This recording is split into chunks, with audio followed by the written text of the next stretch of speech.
Sairam children. So once again today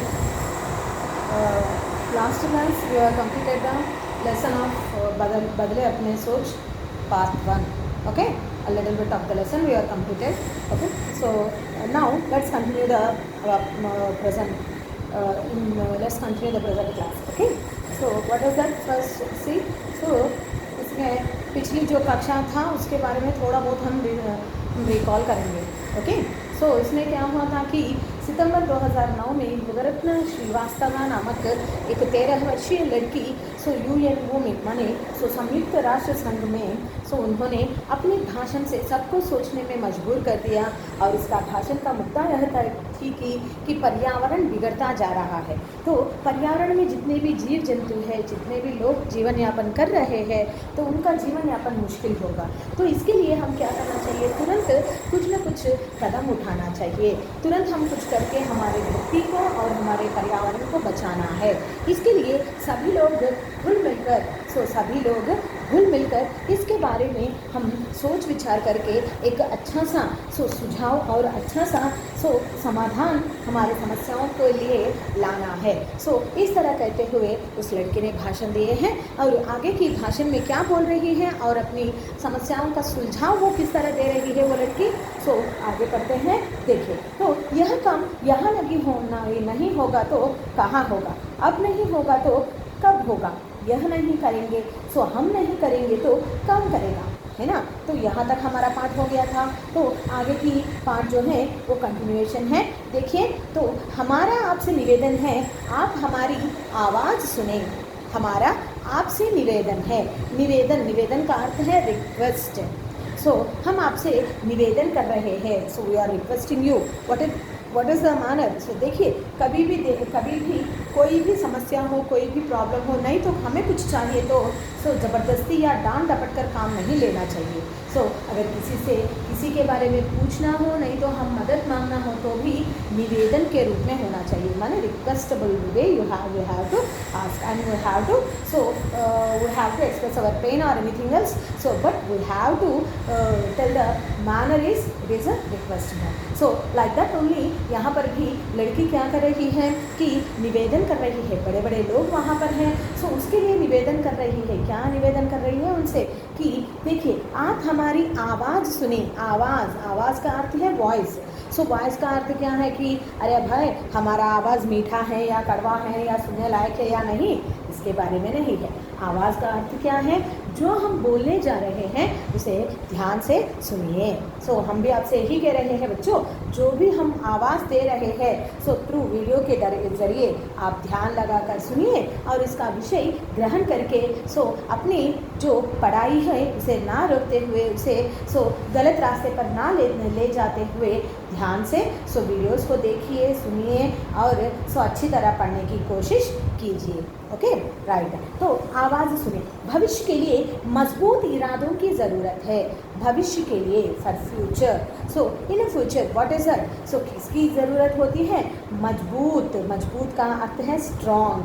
इरादों की ज़रूरत है. इरादा का मतलब है थॉट्स, आलोचनालू. Okay, a plan.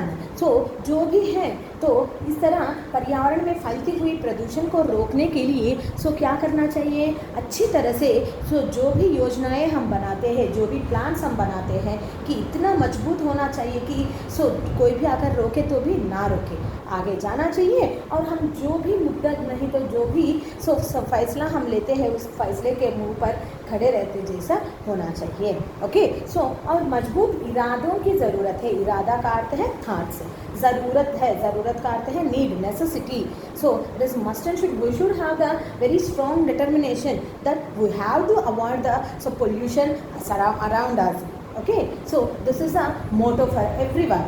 Okay, the children is saying like that only. देखिए, और मजबूत ज़रूरत है. मजबूत नेतृत्व की ज़रूरत है. खाली इरादा हो और उसको काम में लाना, नहीं तो उसको लागू करना किसके हाथ में होती है कि आगे रहकर हमें चलाने वाला होना चाहिए. आगे रहकर हमारी बाधाओं को, पीड़ाओं को जानकर जो बड़े लोगों के नज़रिए में ले जाने वाले लोगों को ही हम कहते हैं नेता. सो नेता का अर्थ है लीडर। सो लीडर क्या करता है, लीडरशिप लेता है ना। सो यहाँ पर भी नेता, नेतृत्व का अर्थ है लीडरशिप। ओके, सो जो भी इस समस्याओं के प्रति समाधान कर रहा है, नहीं तो सुलझाने की योजना उनके पास है, वो का आदमी कैसे होना चाहिए, अपने इरादों को मजबूत करना चाहिए और अपने नेतृत्व का भी मजबूत लक्षण होना चाहिए। और जो भी आके रोके या टोके नहीं देखना चाहिए, नहीं रोकना चाहिए और अपनी इरादों में कामयाब होने के लिए आगे चलना चाहिए, आगे बढ़ना चाहिए।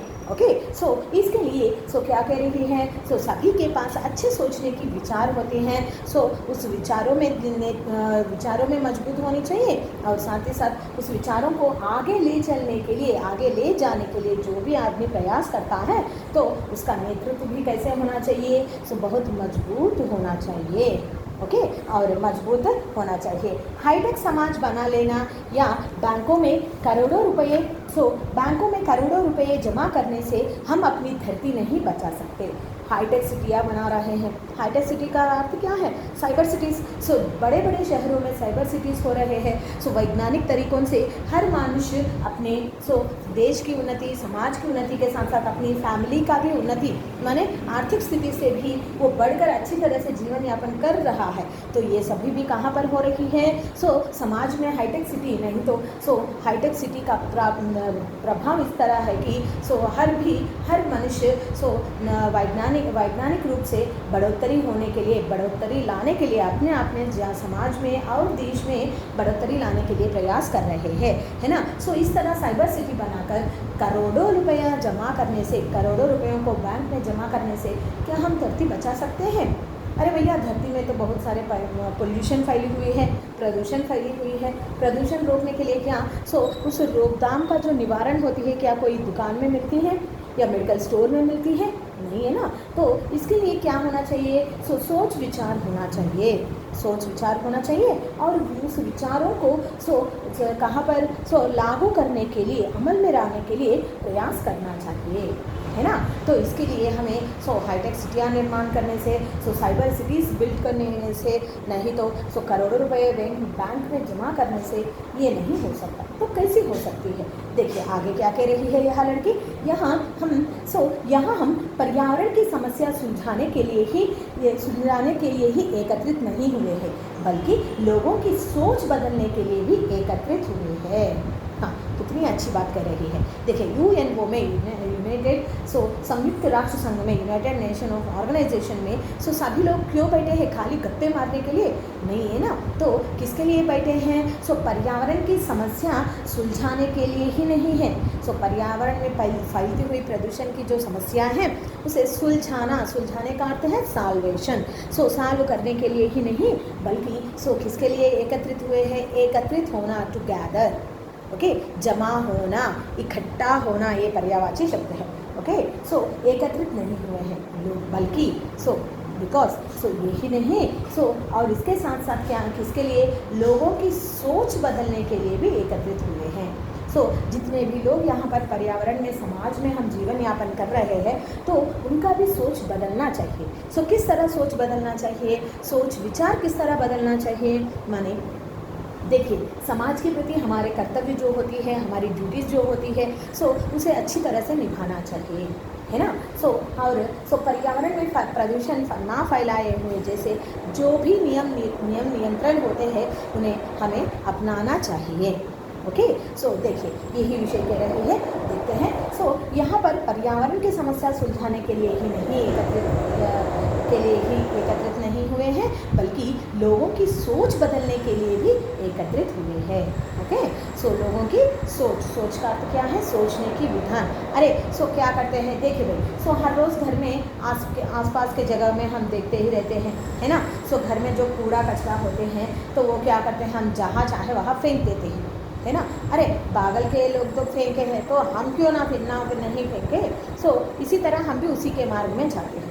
अरे वो तो फेंक रहा है, वो तो मूर्ख है, हम पढ़े लिखे हैं, तो इसके लिए हम क्या करना चाहिए, और हमें वहाँ पर जहाँ तहाँ कूड़ा कचरा ना फेंकना चाहिए और दूसरों को भी ना फेंकने जैसा, ना फैलाने जैसा, कूड़े कचरे ना फैलाने जैसा उन्हें भी शिक्षा देना चाहिए। इस तरह का सोच जो है वो हर मनुष्य दिमाग में लाना चाहिए। यही कह रही है ये लड़की। ओके, नेक्स्ट क्या है देखिए, अब हर बालक को पर्यावरण की शिक्षा के प्रति जागरूक करना होगा। तो इसके लिए पहले समस्या का समाधान होने के लिए पहले हमें क्या करना चाहिए, हर बच्चों को पर्यावरण के प्रति सुशिक्षित करवाना चाहिए। पर्यावरण क्या है, पर्यावरण में क्या क्या चीज़ें रहती हैं, तो उसे संभालना, पर्यावरण हमारे लिए रक्षा कवच है या नहीं, इसके बारे में, और पर्यावरण से हमें क्या क्या उपयोगिता है, इन सभी के बारे में क्या होना चाहिए, हर बच्चों को शिक्षित करवाकर जागरूक करना चाहिए। जागरूक का अर्थ है to alert, to be alert. Okay, बच्चों को अरे हमारे पर्यावरण में क्या क्या है, स्वच्छ हवा मिलती है, धूप मिलता है, पीने के लिए शुद्ध पानी मिलती है, ये सभी कहाँ से आती है, तो प्रकृति का देन है। तो उस प्रकृति के देन को किस तरह संभाल कर रखना चाहिए, तो ये सभी इसके बारे में शिक्षा जो है हर बालक को अपनी अपनी कक्षा में देना अत्यंत आवश्यक है ना। आज के बच्चे कल के नागरिक है, तो इसलिए क्या करना चाहिए, समाज को सुधारना, नहीं तो समाज की उन्नति भी, देश की प्रगति भी आज के बच्चों के हाथ में ही है। इसलिए यहाँ पर युवरत्न श्रीवास्तव कह रहा है कि हर बच्चों को पर्यावरण की शिक्षा के प्रति जागरूक करना चाहिए। इसलिए देखिए छोटे कक्षाओं से लेकर बड़ी कक्षाओं तक भी हमारे लिए पर्यावरण की शिक्षा है। उसी को हम कहते हैं एनवायरमेंटल साइंस कहते हैं, है ना। तेलुगु में परिसराल विज्ञानमु कहते हैं, है ना। इसी तरह पर्यावरण के शिक्षा के प्रति सभी लोगों को क्या करना चाहिए, जागरूक करना चाहिए। और हर कक्षा की किताबों में पर्यावरण के पाठ अवश्य होने चाहिए। हर कक्षा की किताब में क्या होना चाहिए, पर्यावरण से संबंधित कोई ना कोई पाठ होना चाहिए। पर्यावरण क्या है, उस वहाँ पर हमें कैसे रहना चाहिए और किस तरह की सुविधाओं को पर्यावरण के द्वारा प्राप्त सुविधाओं को किस तरह हमें संभाल कर रखना चाहिए, इन सभी विषयों के बारे में बच्चों को सुशिक्षित करना चाहिए। ओके, और ये किताबों में एक आवश्यक पाठ होना चाहिए। हर किताब में देखिए आपको साइंस का किताब अलग रहती है, मगर साइंस से संबंधित हर पार्ट हर लैंग्वेजेस में, है ना। हमारे लिए 3 लैंग्वेजेस है, तेलुगु, हिंदी, इंग्लिश, और सभी पाठों में पर्यावरण से संबंधित कम से कम एक पाठ आपको दिया जा रहा है। अगर एक बार छठवीं से लेकर छठवीं नहीं, छोटी कक्षाओं से लेकर अब तक आप पढ़ते जाने वाली 9वीं कक्षा तक के किताबों को एक बार देखें तो पर्यावरण से संबंधित जरूर कोई ना कोई पाठ आपके किताबों में रहती है। कहाँ पर, लैंग्वेजेस में भी। Okay, check out once your text books. Okay, later, not now later अम्मा, यस। और क्या है देखिए, विकास को रोकने के लिए मैं नहीं कहती, हाँ, तो क्या है यहाँ पर, विकास का अर्थ क्या है, प्रगति रोकने के लिए नहीं कह रही है। प्रगति कहाँ पर हो रही है, मनुष्य की मेधा की प्रगति हो रही है, वैज्ञानिक की प्रगति हो रही है, आर्थिक प्रगति हो रही है। इस प्रगति को रोककर समाज में फैलती हुई पर्यावरण में प्रदूषण को रोकने के लिए ये लड़की नहीं कह रही है ना। उन्नति होना चाहिए, साथ ही साथ जहाँ पर प्रदूषण है उस प्रदूषण को कम करने की भी वहाँ पर आलोचना नहीं तो ठाट होती है, उसे ध्यान में रखना चाहिए, है ना। और ये क्या कह रहा है देखिए भैया, नहीं कहती, मैं यह कहना चाहती हूँ कि जैव मित्र तकनीकों में बढ़ोतरी होनी चाहिए जो सस्ती और अच्छी हो। हाँ, ये जैव मित्र तकनीक क्या हुआ है ना, तो ये थोड़ा टर्मिनोलॉजी जो होती है हिंदी में, साइंटिफिकली आपको मालूम है ये, इसी को कहते हैं बायोटेक्नोलॉजी। ओके, बायोमेट्रिक विधान, बायोलॉजिकल मेथड, है ना, organic types we can say. Okay, यहाँ पर भी क्या कह रहा है, जैव मित्र तकनीकों में बढ़ोतरी होना चाहिए। जैव मित्र तकनीक माने जो भी हम आज काम कर रहे हैं सभी केमिकल्स के ऊपर जा रहे हैं, तो उस केमिकल को इस्तेमाल करना कम करें तो क्या होती हैं, पर्यावरण में प्रदूषण ज़्यादा से ज़्यादा कम कर सकते हैं, है ना। और जैव मित्र तकनीकों को माने क्या है, मानव से संबंधित ऑर्गेनिक मेथड्स को इस्तेमाल करते हुए क्या होना चाहिए, सभी जगहों पर उसका तकनीक का अर्थ है टेक्निक्स को इस्तेमाल करते हुए उसमें बढ़ोतरी लाना चाहिए, बढ़ोतरी, इम्प्रूवमेंट। केमिकल्स को कम इस्तेमाल करें, जो भी हमारे लिए हानिकारक होती हैं उस हानिकारक चीज़ों से परहेज रहें। परहेज का अर्थ है अवॉइड देम। ओके, जहाँ पर जैव मित्र तकनीक होते हैं उस तकनीकों को इस्तेमाल करते हुए हम अपने जीवन को सुचारू, सुखमय एवं शांतमय जीवन यापन कर सके। तो इस तरह क्या होना चाहिए? इस तरह जैव मित्र तकनीकों को बढ़ोतरी देना अत्यंत आवश्यक है। बल्कि ये क्या है, बहुत सस्ती है और अच्छी है। सस्ती का अर्थ है चीप। ओके, सस्ता अपोजिट महंगा। महंगा means costly. Okay, chemicals costly होते हैं मगर जो जैव मित्र तकनीक होते हैं वो बहुत ही कम दाम में होते हैं। जैव मित्र तकनीक का अर्थ क्या है? Natural. Natural what we can say fertilisers, natural fertilisers जो नेचुरली जो भी मिलती है ना उसको कहते हैं जैव मित्र तकनीक होते हैं। ओके, देखिए और क्या है, और ऐसे संसाधनों का उपयोग होना चाहिए जो पुनः प्राप्त किए जा सकते हैं। ऐसे संसाधनों का उपयोग करना चाहिए कि जो पुनः हमें प्राप्त किए जा सकते हैं। इस तरह का चीज़ों को, इस तरह की सामग्री को, नहीं तो इस तरह का चीज़ों का इस्तेमाल करना चाहिए कि उसके बाद भी हम इन्हें बार बार इस्तेमाल कर सके। ओके, पुनः प्राप्त किए जा सके। संसाधनों का उपयोग इस तरह होना चाहिए कि एक बार काम करें और उसे फेंक दिए और दूसरा ला लिए, ऐसा नहीं होना चाहिए। कैसे होना चाहिए? एक बार हम उसका इस्तेमाल किए और उनसे हम बहुत लाभ उठाएं और बाद में और इसी को दूसरे विधान में भी उपयोग करने लायक हमें सोचना चाहिए। ओके, ये कह रही हैं युगरत्न श्रीवास्तव। और मैं दुनिया के सभी नेताओं से 2 प्रश्न पूछना चाहती हूँ।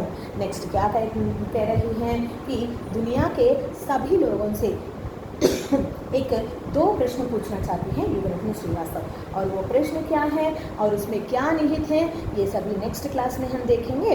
अब क्या करेंगे, जितने भी पार्ट यहाँ पर हुआ है एक बार उसका रिकॉल करेंगे। ओके, यहाँ पर पर्यावरण में जो फैलती हुई प्रदूषण है उसके लिए समाधान दे रही है लड़की।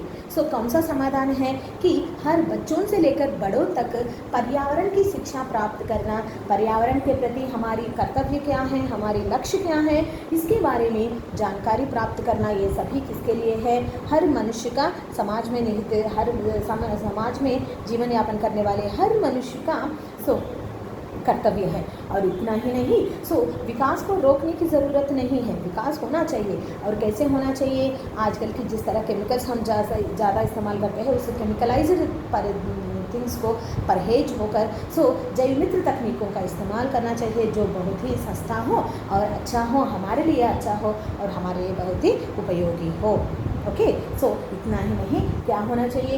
हम इस तरह के संसाधनों का उपयोग करना चाहिए, प्रोडक्ट्स को इस तरह उपयोग करना चाहिए कि जो भी हम प्रोडक्ट्स खरीदते हैं, नहीं तो जो भी चीज़ वस्तुएं खरीदते हैं तो वो क्या होना चाहिए, उनसे बार बार ऐसे ही स्थितियाँ, नहीं तो ऐसे ही काम उनसे लेने की ज़रूरत हो, काम बार बार वो काम अपने सुचारू रूप से हमें दे सके, इस तरह का काम होना अत्यंत आवश्यक है। और दुनिया से ये लड़की 2 प्रश्न पूछना चाहती है और वो प्रश्न क्या है, उसका समाधान क्या हो सकती है, कल की बात में हम देखते हैं। Okay, yes, Sairam children, next we will meet in the next class.